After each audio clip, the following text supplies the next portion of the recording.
Awesome. Good morning, everybody. I have a friend of mine, Clifford Starks, who is a former UFC fighter turned high performance leadership coach.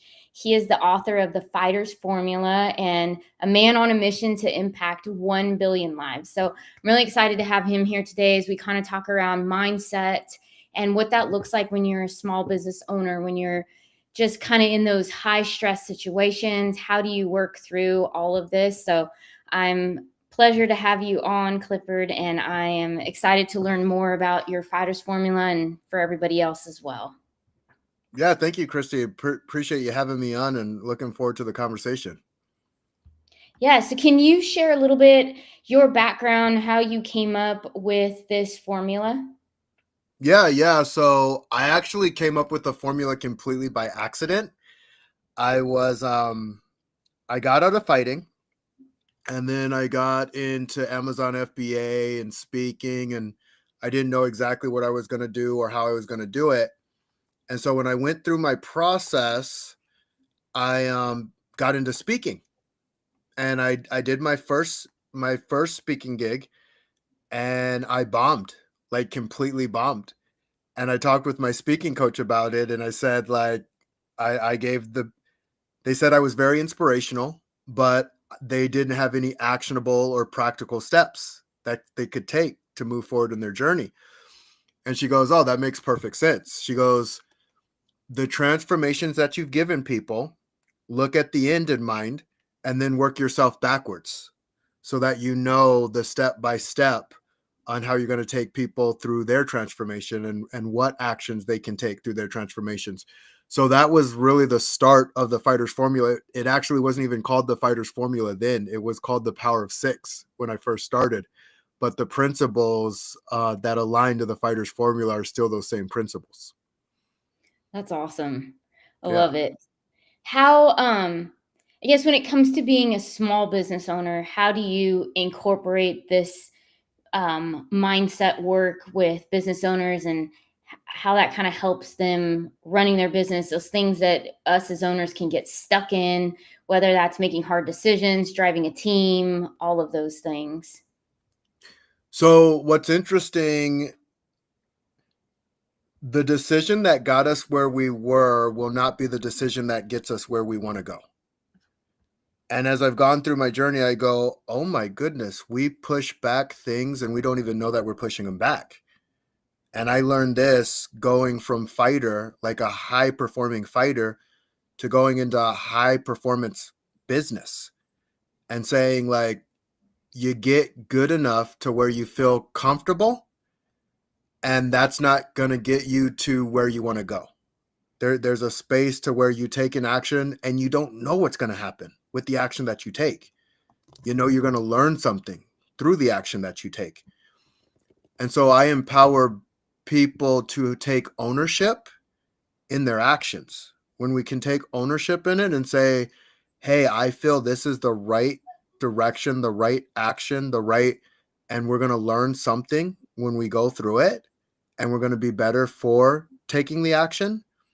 That's how you win this game called Mhm. life. Yeah.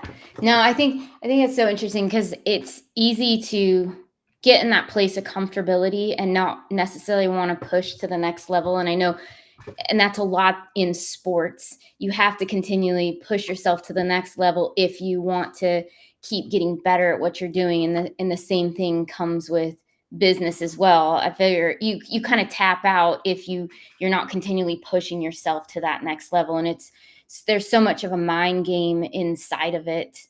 And it gets Mhm. tricky along the way. And I don't know if you've seen this with some of your clients or even yourself, but the entrepreneur world is very small. It's very lonely. And when you don't Mhm. have good people around you also that understand this journey, it gets to be a different level of lonely or a different set of folks in the stands being like, oh, I don't know why you do what you do. You should, this side over here is a little bit better. It's easier. It's more predictable, all of that. Yeah, yeah. And I look at, even with the word of lonely, and I get it, totally get it, to the point Yeah. when I got into business, I had in my head, I'm like, all right, I'm going to get this all figured out. and I'm going to put it together, and then I'm going to bring people in to support me. Mhm. And I had it wrong. Like, it was clearly the wrong thing to do. But we only know what we know after we go through something. Mhm. And so I go, oh, wow, it's not that I'm alone. It's that let me pick the people that I want to align with.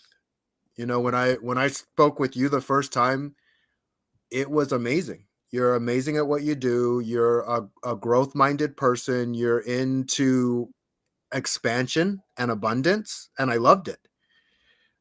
And the more intentional I am with the directions that I go, the more conversations I have like that. I have more Mhm. conversations with abundant people. I have more conversation with interesting people because I'm learning the skill sets of leadership, of marketing, of sales, of putting it all together. And I'm learning the skill sets of where I'm strong and where I'm not, like where I don't want to be strong. Like, there's just some things Yeah. I don't want to be good at. Yes. And I think that's okay too. I think a lot of times we put a lot of pressure on ourselves that we have to be good at all of these things, and there's some things that we're never going to be the best at. There's other people that that's where their true giftings are, and it excites them to be in those particular areas of working. And I could learn all day to do something, and I still will never enjoy it. But somebody else over here would gladly do it for free, probably because they love it so much, and that's why they have the business they have. Yeah, and I think it's leadership starts with learning to lead yourself first. Hmm. And what I noticed is a lot of people do things they don't want to do. And they never ask the question, wait a minute, why am I doing this? They just tough it out and tough it out and tough it out. And for someone who I know how to tough things out, I know how to stay consistent on things. I also know how to burn out. I've done both. Like, I've toughed stuff out and I've gotten the lesson and I've gotten where I wanted to go. And I've also toughed things out to the point where I've been on a bed for 10 days, bedridden. Yeah. And it's interesting when you go to push and just toughing things out. I see that even coming from my athletic background myself of how do you where is that balance too of what's healthy and what's unhealthy? Because I read a lot I read a lot of books like the Navy SEALs, like the David Goggins and all Mhm, of those where you're pushing yourself until your leg's broken and you're like, you just keep going. That's okay. You got another leg. You can do this. and mhm, mhm. I love like the perseverance in it, but then it gets to the point of, okay, well, this is a different level of pushing yourself through that may not be the most healthy, but how do you help people manage that? Yeah. So I say everything is neutral. And what I mean by that, there is no right, wrong, good, bad. It's just your journey. So figure out what you want in your journey. I see Avery actually asked a question, how can you be more intentional towards your goals? I think this is perfect. So know what you want and only what you want. Cut out all the noise of everybody else telling you what you should do and how you should do it and how to show up and this is what's going to work and this is why this works. No one knows you but you. Mhm. So for instance, with an Avery, I would ask, what do you want? What do you want more than anything else in the world? And then I also ask the question, what do you really? I ask it twice. Is we'll literally start picking up what the society tells us what is right and what is wrong. We're always being conditioned as Mhm. we go through this journey called life, to the point we don't even know that we're conditioned, like, until it's out of the water. Yeah.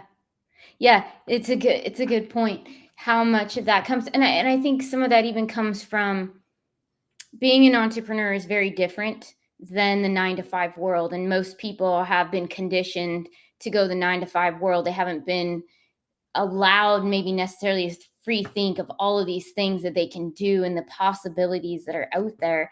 And so if your goal is to, hey, I want to be a business owner, you need to run after it. And I even think about that myself as like even younger. I remember even in college, I was like, oh, I'm going to be CEO one day. I want to have my own business. And, having the friends in the background that are kind of the naysayers, like, oh, okay, you go do that. Like, good luck. Why would you ever want to do that?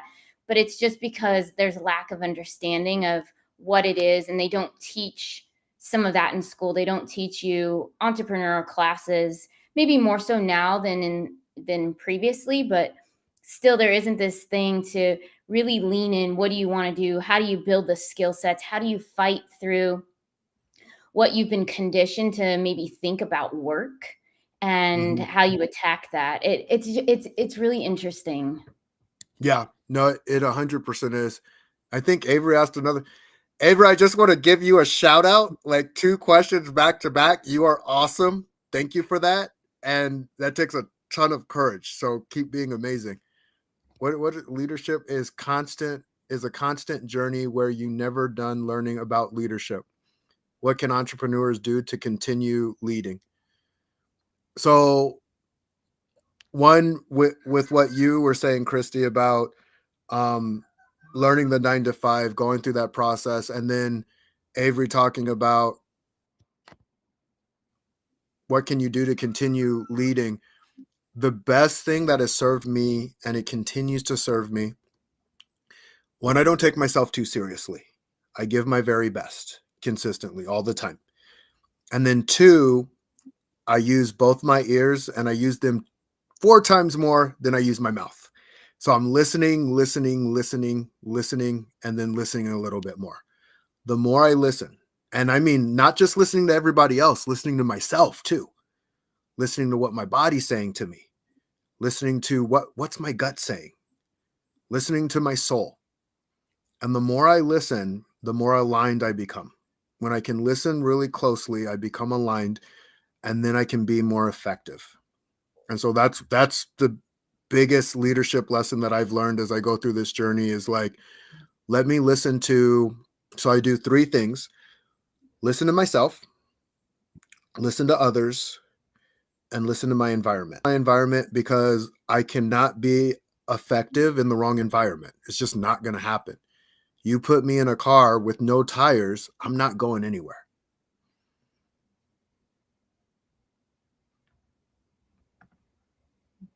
Yeah. Yeah. And then to her point, the comment, yeah, so much noise right now. Important to know what you want, not follow the next trend.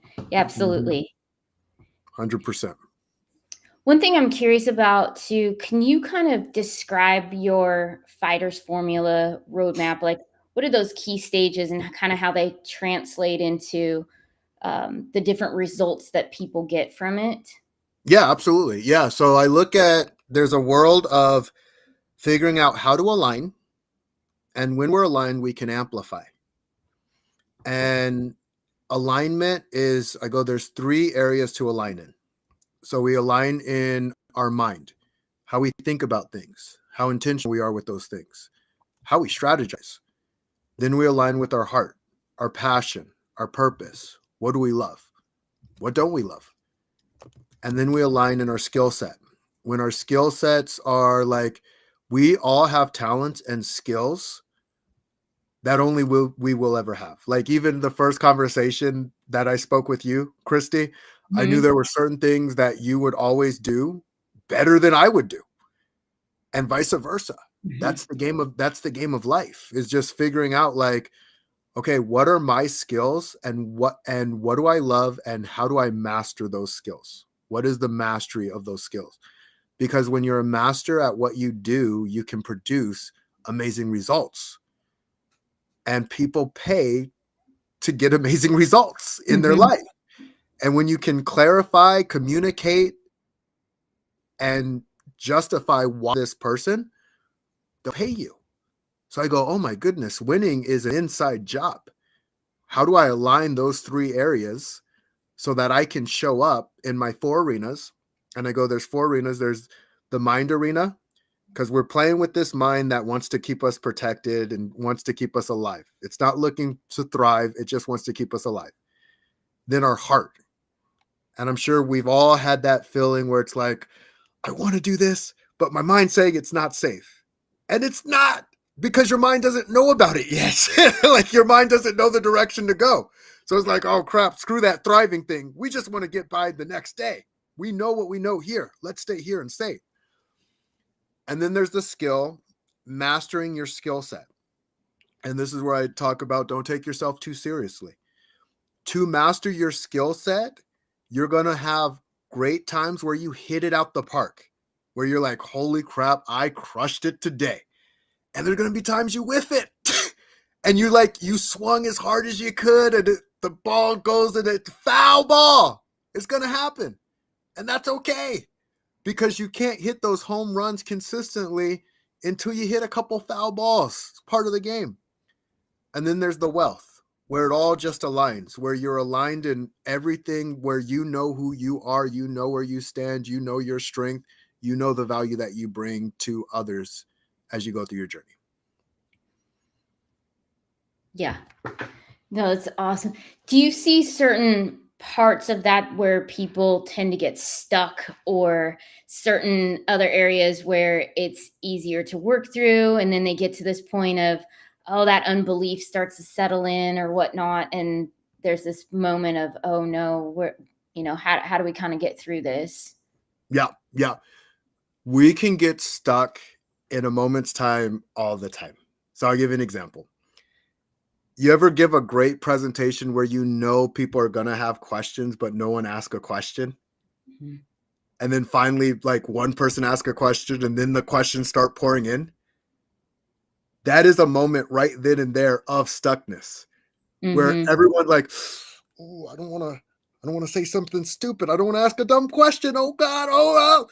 I'm going to wait for someone else to ask a question. We are human. We are doing this all of the time. And when I realize, I'm like, oh my goodness, there's all sorts of moments of stuckness, and there's Mm. moments of unstuckness. Sometimes the best thing you can do when you're stuck is telling someone, man, I'm stuck. I'm trying to figure this thing out and I don't know how to figure this thing out.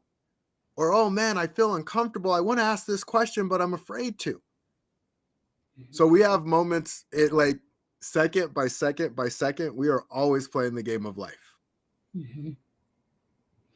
Yeah, and I think it's interesting in some of those cases where then pride kind of sticks in, and it's like, well, if you say something, now you look dumb, and you looked great up until this point, and Yep. kind of fighting those things that creep in and make you not want to be more authentic and real, of admitting like, hey, you know what, I'm not so sure about this, let me check out and come back and let you know what I find out. Or even to your point too of, hey, I need help on this, I don't know. And I think that's a hard thing, just as a person in general, and even more so in a business world, when you're providing a service to a client and they get to a tough question that you get to the point of, oh gosh, I don't know, because I've never had anybody ask this question before, but yet I probably should know. Yeah. Yeah. Like, even if I'm like, I consider the mindset guy, right? I'm the mindset guy. That doesn't mean that you don't know something that I don't know. And it doesn't mean that you can't ask a question that I might not know the answer to. And that's okay. Mhm. If I go like, you know what? I actually don't know the answer to that. Like sometimes people might make up an answer and it sounds good because no one knows to check on their crap. They just be like, I don't. So authenticity, which I like pride myself on my authenticity, and I've learned as I go through the journey, because I thought everyone was like that, and I realized like, oh, I'm very transparent. Mhm. I'm just very, very transparent. I tell people what I know, what I don't, and I do my best, and I learn along the way. And I started learning that because I started like going back to the listening. I listen to my people, and my people say, yeah, you do it this way, or you do it that way, or you show up this way. And to me, a leader at one time, a leader was the person who had all the answers. And now I've learned like, oh no, a leader is the person who knows themselves. Mhm. Like that's what a leader is. They know themselves and they know their team. Mhm. And I see some of that too of, I think there's been a art, like I don't know, listening has become a lost art in a lot of ways now. People want to just speak, they don't want to listen.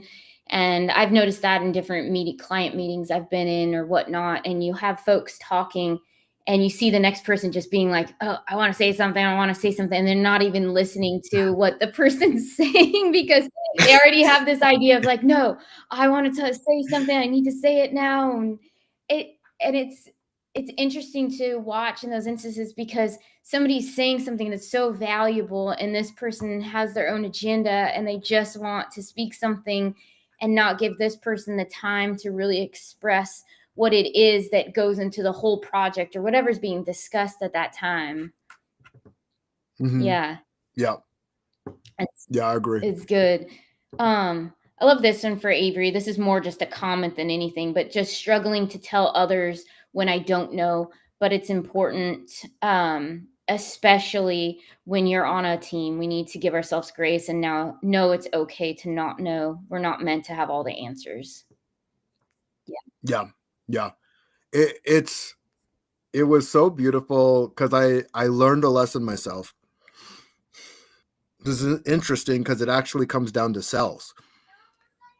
When I would sell people, I thought I was selling them on their beliefs and my ability to believe in them, but that's not what I was selling. That's not how you win the sell. You actually win the sell when they can see their problem and they know there's a solution to it, and they see you as being the solution. And what I learned, because I love people so much, I want to see people win so much, that sometimes I forget how they see the world. I go, oh, you can do this, you can do that, you got all of these opportunities. Not if they don't see it, they don't. Yeah. So I literally had to learn to help them see the opportunity. And I go, oh crap, that's what selling is. Selling isn't even what people make it out to be. It's me listening so deeply and asking questions that they've never been asked before so they can see the world in a way they've never seen it and take action that they've never taken. Mm-hmm. How about a question along the lines with that of where do you see people, they kind of confuse movement with momentum? And it's like, well, Mm-hmm. we're moving, but it's not, there's no momentum to get in there. And so that kind of gets back and forth to, being stuck, but not creating enough movement to go to where they need to go. Cause it's that whole mindset battle. Yeah. So I actually have a topic called reaching the mountaintop. And what I noticed as entrepreneurs, I go, wait a minute, we all do this. Not just entrepreneurs, all human beings. It's very interesting. I really like understanding patterns and why people show up the way that they do. And what people do is they'll circle around the mountain, and they circle around the mountain instead of like, okay, wait a minute, let's go up the mountain. Let's actually practically go up the mountain. And I also see like we will do both, up and then start circling on the mountain. A few steps up, start circling around the mountain. And what I go, oh my goodness, it's our brain's protective mechanism. Our brain wants to protect us so much,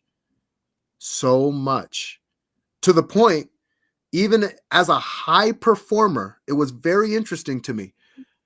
My high performing is both in spirit and in ego. When things are starting to show up and the pressure's coming for me, I start going into my high performer. Done this. And when I'm in a spiritual place, the high performer is, I'm great, you're great, let's be great together. Mm-hmm. And so I started seeing like, oh my goodness, this shows up in both aspects. This is my double-edged sword. And it's about catching that double-edged sword. When I get into that, I've done this, and this. I know myself. It's, I'm great, you're great, Let's be great together. Mm-hmm.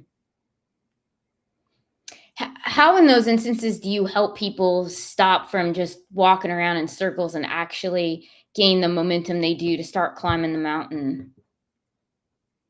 Challenge them in actually doing the Yeah. thing that is important to them. Like, what's so Yeah. funny, this is what people will oftentimes say, I'm getting there. I'll be there. I'll When you are driving from, let's say, Arizona to California, you don't drive and say, I'll be there one day. Mm-hmm. No, you have a specific, like, we will be there in 4 hours. We will be there in 3 hours. And so I started listening. I go, oh my goodness, we talk in circles all the time, all the Mm-hmm. time. Even I'm influencing 1 billion people. That influence starts with influencing one. Yeah. And it's like right now I'm being present with you and with Mm. Avery and now Kyler. Hi, Kyler. I hope you're having an amazing day. And it's like I get the opportunity to be present with the people I get to be present with. Mm-hmm. If I'm sitting at home and going like, I'm going to influence 1 billion people, I'm going to influence 1 billion people. One of these days it's going to happen. Like, no, it's already in mid happening. You influence by being influential in the moment that you're being influential. So you take the moments and then you go, okay, why am I doing what I'm doing? Like right now, why am I doing what I'm doing? Well, I had a great conversation with you. I love your energy. I love what you're about. I love how you show up. I love the skills that you give to other people. And I'm like, oh, we're gonna have a great conversation.